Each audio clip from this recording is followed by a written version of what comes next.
वह चणक का पुत्र होने के नाते चाणक्य था। उसकी चालें शत्रु की पकड़ में नहीं आती थीं, अति कुटिल थीं, इसलिए उसे लोगों ने नाम दिया था कौटिल्य। वह दिखने में जितना कठोर था, उतना ही सुहृदय भी था। राजनीति की बिसात पर टेढ़ी मेढ़ी चालों का खिलाड़ी होने पर भी वह सच्चा महात्मा था। उसके लिए सुख, वैभव, पद आदि महत्वपूर्ण नहीं थे।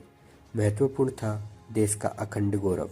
अखंड भारत के उस स्वप्न को साकार करने के लिए वह न कहीं रुका, न कहीं झुका। नीति का शाब्दिक अर्थ है जो आगे ले जाए।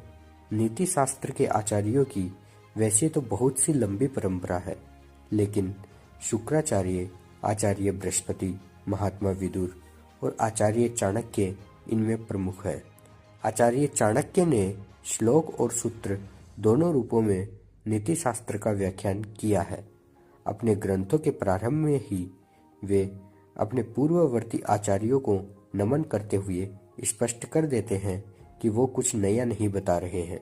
वे उन्हीं सिद्धांतों का प्रतिपादन कर रहे हैं जिन्हें विरासत में उन्होंने प्राप्त किया है और जो बदलते परिवेश में भी अत्यंत व्यवहारिक है। आचार्य चाणक्य का जीवन पढ़ने से स्पष्ट हो जाता है कि सत्य की समझ रखना ही पर्याप्त नहीं है। जरूरी है कि अन्याय के विरुद्ध संघर्ष भी किया जाए। तटस्थ रहना साहसी और पराक्रमी व्यक्ति का स्वभाव नहीं होता।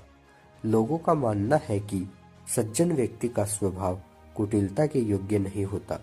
उसके लिए तो कुटिलता का नाटक कर पाना भी संभव नहीं है।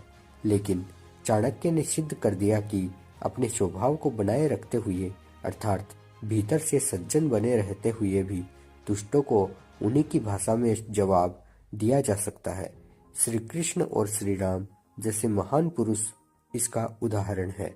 हाँ, इसके लिए मन को विशेष प्रकार से प्रशिक्षित करना पड़ता है। श्री कृष्ण ने धर्म युद्ध में भी अधर्म का प्रयोग किया। धर्मराज युधिष्ठिर को भी झूठ बोलने के लिए बाधित किया। क्यों? इसलिए कि सठों से सठता का व्यवहार करना चाहिए।